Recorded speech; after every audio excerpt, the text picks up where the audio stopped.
बच्चों, आप सभी का स्वागत है। आइए आज हम एनसीईआरटी कक्षा 10वीं गणित विषय के अंतर्गत अध्याय 10 वृत्त के अंतर्गत प्रश्नावली 10.2 का प्रश्न क्रमांक 1 देख रहे हैं, जिसके अनुसार यहाँ पे आपको दिख रहा है एक बिंदु Q से एक वृत्त पर स्पर्श रेखा की लंबाई 24 सेंटीमीटर तथा Q की केंद्र से दूरी 25 सेंटीमीटर है, वृत्त की त्रिज्या होगी। तो यहाँ पे 4 ऑप्शन दिए गए हैं, इस प्रश्न को सरल करना है। तो ऑप्शन सरल करने के लिए सबसे पहले तो यहाँ पे हम इस चित्र में देखते हैं, भली भांति हमें दिखाई दे रहा है कि यहाँ एक समकोण त्रिभुज निर्मित हो रहा है और Q बिंदु की केंद्र से दूरी 25 सेंटीमीटर तथा Q से T बिंदु के बीच की दूरी 24 सेंटीमीटर है। अब यहाँ पे हम समकोण त्रिभुज देख रहे हैं, तो समकोण त्रिभुज हमें दिखाई दे रहा है QTO। इसमें पाइथागोरस का प्रमेय लगाते हैं। तो समकोण त्रिभुज QTO में पाइथागोरस का प्रमेय का उपयोग करेंगे। तो यहाँ पे हम प्रमेय का उपयोग करते हैं। यहाँ पे हमारा कर्ण OQ है, तो OQ का वर्ग लिखेंगे बराबर लंब OT है, OT का वर्ग और धन आधार QT है, तो QT का वर्ग लिखेंगे। अब चूंकि हमें त्रिज्या ज्ञात करना है, अर्थात हमें OT का मान ज्ञात करना, तो यहाँ पे OT जो है वह त्रिज्या है, इसमें त्रिज्या होगी। अब इसके बाद यहाँ पे हम इसमें मान रखें तो OQ का जो मान है वो 25 है, तो 25 की घात 2 होगा। और इसी प्रकार से यहाँ पे QT का मान हम रख देते हैं, यहाँ पे 24 है तो 24 की घात 2 होगा और OT का मान हमें यहाँ से ज्ञात करना। तो 25 की घात 2 का अर्थ है 625, तो यहाँ पे हमने 625 लिख दिया बराबर यहाँ पे OT का वर्ग धन 24 का वर्ग होता है 576। अब इसे हम सरल कर लेते हैं। तो सरल करते पक्षांतर कर दे हम 625 से ऋण 576 करना होगा। तो यहाँ पे 625 से ऋण 576 लिखेंगे और बराबर OT का वर्ग लिखेंगे और फिर यहाँ से हम घटाते हैं, तो घटाने पर हमें यहाँ पर 49 प्राप्त होगा।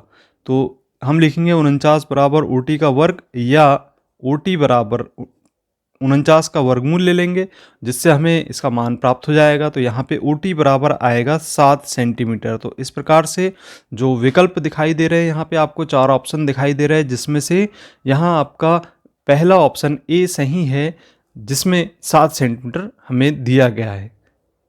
प्रश्न क्रमांक 2 विकल्प दिए गए हैं, चूंकि यहाँ पे सही विकल्प चुनकर हमें लिखना है। तो आकृति में यदि TP TQ केंद्र O किसी वृत्त पर दो स्पर्श रेखाएं इस प्रकार हैं कि कोण POQ बराबर 110 अंश ज्ञात है, तो PTQ का मान हमें ज्ञात करना है।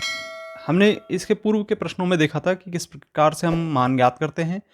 तो जैसा कि हमें ज्ञात है उसके आधार पर हम यहाँ पे देख रहे हैं OP इस PT पर लंब है तथा OQ इस TQ या QT पर लंब है। जब ये एक दूसरे पर लंब है तो ऑब्वियसली यहाँ पे 90 अंश के कोण निर्मित होंगे, जिससे हम लिखेंगे कि OPT बराबर है 90 अंश और OQT बराबर 90 अंश। अब यहाँ पे हमें ज्ञात है POQ बराबर 110 अंश है। अब यहाँ पे हम देख रहे हैं कि एक चतुर्भुज हमें दिखाई दे रहा है। अब यहाँ पे चतुर्भुज हम देख रहे हैं OPTQ में हम जानते हैं कि चतुर्भुज के चारों अंतः कोणों का योगफल 360 अंश होता है। तो इसे हम लिखेंगे कोण P धन कोण T धन कोण O धन कोण Q बराबर है 360 अंश के।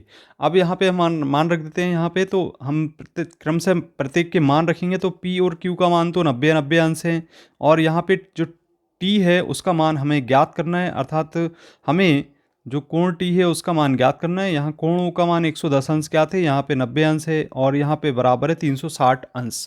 अब यहाँ पे हम इसको जोड़ देते हैं, जोड़ने पर घटाते हैं, फिर हमें मान प्राप्त हो जाएगा कोण T का।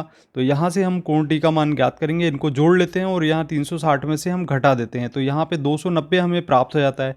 जैसे ही हम 360 में से 290 घटाते हैं तो जो कोण T है अर्थात PTQ, इसे हम लिखेंगे PTQ, इसका मान 70 अंश के बराबर प्राप्त हो जाता है। तो यहाँ पे हम देख रहे हैं ऑप्शन क्रमांक आपको दिखाई दे रहा है, ऑप्शन क्रमांक B सही इसका होगा।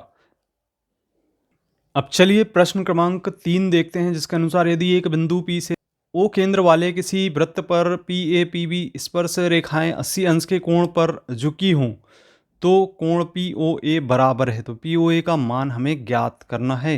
तो यहाँ पे जो ज्ञात है हमें पी और पी बी जो रेखाएं हैं, यहाँ पे आप देख रहे हैं पी ए और पी बी एक दूसरे से 80 अंश पर झुकी हैं। तो ये जो कोण है हमें ज्ञात है, ये हमारा 80 अंश के बराबर है। और यदि हम पी से ओ तक के यहाँ पे इसको मिला देते हैं तो हम देखते हैं कि ये अर्धक बन जाता है, यानी 40 अंश ऊपर 40 अंश नीचे। और हमें यहाँ पे ज्ञात करना है कोण पी ओ ए का मान, तो ये कोण हमें ज्ञात करना। अब चूंकि ये इस पर लंब है, ओ ए पी ए पर लंब है, तो यहाँ पे ऑब्वियसली 90 अंश का कोण बनेगा और यहाँ पे इससे 40 अंश का कोण बन जाएगा।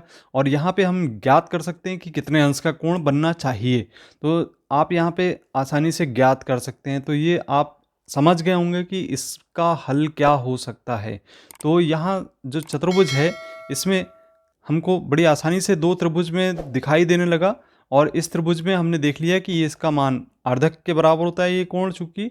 तो यहाँ पे कोण हम लिख लेते हैं, ज्ञात है। तो यहाँ पे जैसे कि हमें ज्ञात है कि कोण ए पी बी बराबर 80 अंश है, और यहाँ जो ओ ए है वह पी ए पर लंब है, और यहाँ जो पी ए पर लंब है तो कोण पी ए ओ ये 90 अंश का हमें बनता हुआ दिखाई दे रहा है। अब यहाँ पे हम देख रहे हैं कि ये चूंकि 80 अंश के बराबर, तो यहाँ का जो अर्धक कोण है अर्थात ओ पी ए, तो कोण ओ पी ए का मान यदि हम ज्ञात करेंगे तो ये हमारा 80 का आधा प्राप्त होगा। इसको आधा कर देते हैं तो ये 40 के बराबर प्राप्त हो गया।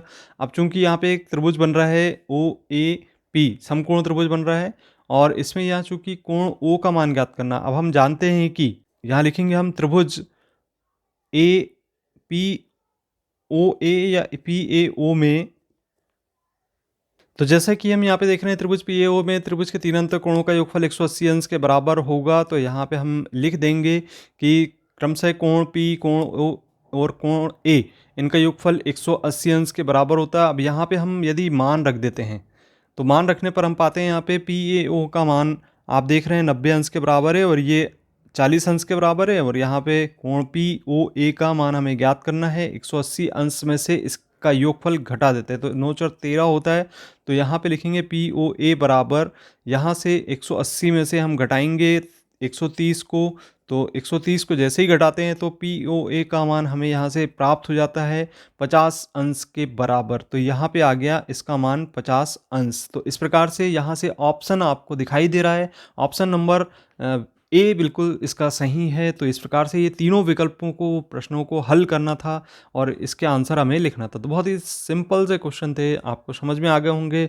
आप यदि समझ में आ गए तो इस वीडियो को लाइक कीजिए और अपने मित्रों को शेयर कीजिए, और अभी तक आपने चैनल को सब्सक्राइब नहीं किया तो सब्सक्राइब कीजिए। मिलते हैं अगले वीडियो में, धन्यवाद।